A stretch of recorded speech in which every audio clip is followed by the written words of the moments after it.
నా పేరు మొహమ్మద్ సలీమా, పోలీస్ మిత్ర crime control and international human rights Andhra Pradesh general secretary.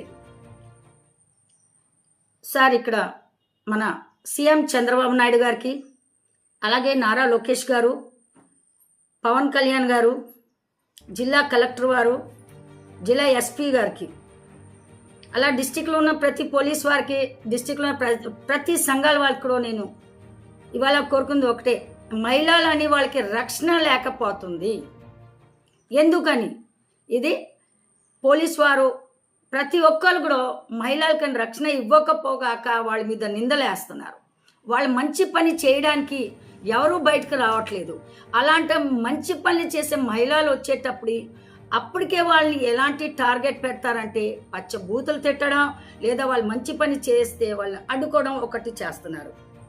ఇవాళ ఎక్కడైనా చూడండి, మహిళలు అనేది బయటకు రావాలంటే భయపడుతున్నారు. కారణం ఏంటంటే ఏదైనా ఆపద వచ్చేటప్పుడు ఏ సంఘాలు కూడా ముందుకు రావట్లేదు. సరే, వాళ్ళ సంఘాలు కూడా ముందుకు రావడానికి లేదు. ఎందుకంటే అయ్యో ఇవాళ అమ్మాయి పైన వచ్చేస్తుంది, మేము వెళ్తే ఎక్కడ, మేము డౌన్ అయిపోతాం ఆలోచన ప్రతి ఒక్కళ్ళలో కలుగుతుంది. సో ఇది నేను ప్రతి సంఘాలకు మానుకోండి. ప్రతి మహిళలు ఎక్కడన్నా వచ్చేటప్పుడు బయటకు వస్తుందంటే ఎన్ని కారణాల్లో వదిలేసేసి వాళ్ళు ఎన్ని బాధలతో ఇటు భర్తను చూసుకొని, పిల్లల్ని చూసుకొని, ఇంట్లో సమస్యను చూసుకొని మళ్ళీ అన్ని పక్కన పెట్టి ఆవిడ యొక్క సోషల్ సర్వీస్, వాళ్ళకి గవర్నమెంట్ శాలరీ ఇవ్వదు, ప్రజలు ఎటువంటి శాలరీస్ ఎవరో వెళ్ళి వాళ్ళకి మంచి చేసి ఒక పేరు తెచ్చుకోవడానికి మాత్రం వీళ్ళు బయటకు వస్తారు. వాళ్ళు ఇలాంటి మహిళల్ని గౌరవించి ప్రభుత్వం అయినా గౌరవించాలి. అలాగే పోలీస్ డిపార్ట్మెంట్ వారు గుర్తించుకోండి. అలాగే ప్రజా సంఘాలు గుర్తుపెట్టుకోండి. ప్రస్తుతానికి నేను ఒక సంఘాల్లో, ప్రతి సంఘాల్లో నేను ప్రతి వాళ్ళతో కలిసిమెలిసి, నాతో పాటు నా ఫ్రెండ్ అయిన ఎస్కే సుభాష్ని, మేము ఫ్రెండ్స్. కానీ ఎక్కడ అన్యాయం జరిగితే నాకన్నా ముందు అమ్మాయే వెళ్తుంది. నేను ఇటు వెళ్ళినా అటు వెళ్ళినా ఆ అమ్మాయి ఎక్కడికి వెళ్ళేట రిమార్క్ ఉండదు. రీసెంట్గా 24వ తారీఖు నేను ఫేస్బుక్లో చూడడం జరిగింది. అసలు ఫేస్బుక్లో చూశాక రేపు నాకు ఇలా జరుగుతుందా అని ఒక భయం అంటే చంపేస్తారు. ఇవాళ రేపైనా సోషల్ సర్వీస్ చేయినా ఎందులో చేసినా ఇండియన్ ఆర్మీలాగా చావు తప్పదు. కానీ ఇంత దారుణంగా టీవీలో ఫేస్బుక్లో అన్నీ వచ్చేసాక కూడా ఎవరు రెస్పాన్స్, పోలీస్ వారు కానీ, అలాగే ఎన్ని మీడియాలో వచ్చినాయి, చంద్రబాబు నాయుడు గారు సీఎం గారు రెస్పాన్స్ అవ్వచ్చు, నారా లోకేష్ గారు, పవన్ కళ్యాణ్ గారు, అలాగే ప్రజా సంఘాలు గారు, ఇంకా ఏఓఏ విఏఓ డిస్ట్రిక్ట్ లీడర్ ఆవిడ అయినా ఒక హ్యాండిక్యాప్ అమ్మాయి కదా, కల్లారా చూస్తున్నారు. అమ్మాయి ప్రతి చోట తిరుగుతుంది కదా, ఒక బ్యాగ్ వేసుకుని ఏదో డబ్బులు ఉన్నట్టు కాదు, అందులో అన్ని బాధలు మోసుకొని అమ్మాయి మంచినీళ్ళు తాగుతో తింటుందో తెలీదు. కానీ అన్ని చోట తిరిగేటప్పుడు ప్రతి ఒక్కరికి అమ్మాయి గుర్తింపులో ఉంది కాబట్టి ఒక్కరు కూడా ఎందుకు రెస్పాన్స్ అవ్వలేదనేది నా ఫస్ట్ ప్రశ్న. ఇంకొకటి, 24వ తారీఖు జరిగిన అని ఒకళ్ళైనా ఖండిస్తున్నారా?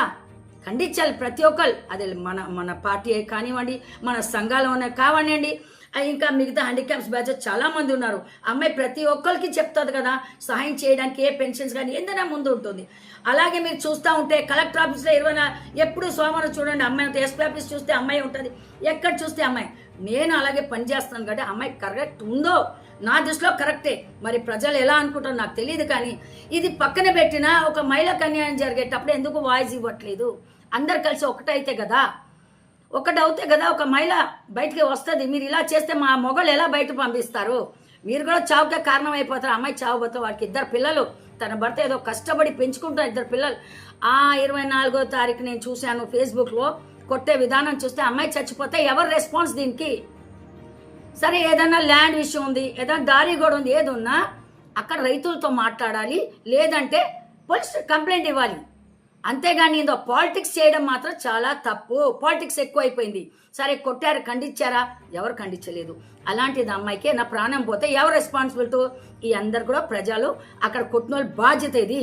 ఇప్పుడు అక్కడ 8 మంది మొగోళ్ళు ఆడోళ్ళు కలిసి ఎలా కొడుతుందంటే అమ్మాయి జుట్టు పట్టి కింద పాడేసేసి ఒకరికొకరు తన్నుతున్నారు.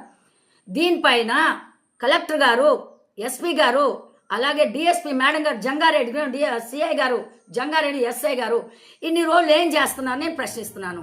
దీనికి వెంటనే మంచి సెక్షన్ వేసేసి వాళ్ళకి అరెస్ట్ వారెంట్ వెంటనే అరెస్ట్ చేయండి, లేదా ఎఫ్ఐఆర్ సెక్షన్ వేసి కట్టండి. మీకు ఏదైనా ప్రశ్న క్వశ్చన్ చేస్తున్నట్టే మాకు ఎఫ్ఐఆర్ కట్టించేయండి అమ్మాయికి, ఆవిడ కోర్టులో వేసుకొని ఆవిడ చూసుకుంటారు. ఇకపోతే ఇప్పటికీ వారం అయిపోయింది, వారం 10 రోజులు అవుతుంది.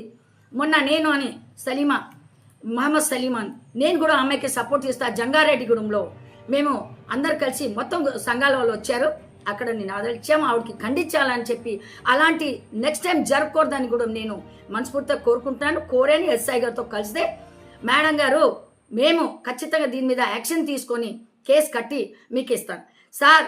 జంగారెడ్డి ఎస్ఐ గారు, సిఐ గారు, డిఎస్పీ మేడం గారు కేసు కట్టారంటే మళ్ళీ ఇంకొక భయం పుట్టేలా కట్టండి. తాత్కాలిక కట్టేసి తూతు మంత్రం కడితే మళ్ళీ ఇంకొకసారి ఇంకొకరి మీద కూడా దాడి జరగవచ్చు. దయచేసి మీ అందరికీ, కలెక్టర్ గారికి, అలాగే ఎస్పీ గారికి, మన జంగా డిఎస్పీ మేడం గారికి, సిఐ గారికి, ఎస్ఐ గారికి దయచేసి మరొకసారి ఇలాంటి నెక్స్ట్ టైం జరగకుండా అందరు కూడా ఇలా మహిళలకి రక్షణ ఇస్తారు, మాకు సపోర్ట్ ఉంటారని ప్రజా సంఘాలకి, మహిళా సంఘాలకి, మరి విఓఏ సంఘాలు ఎవరైతే దళ సంఘాలు ఉన్నాయి, ఇంకా నెక్స్ట్ హ్యాండిక్యాప్ సంఘాలు అందరికీ కోరి ప్రార్థిస్తున్నాను. ఈ సుభాషిణికి జరిగిన అన్యాయానికి మీరందరూ కూడా తోడై ఒక వాయిస్ ఇచ్చి మీరందరూ అమ్మాయికి తోడు నిలబడండి. నెక్స్ట్ టైం ఇలా జరగకూడదని కోరి ప్రార్థిస్తున్నాను. జై భీమ్, జై పూలే, జై భారత్.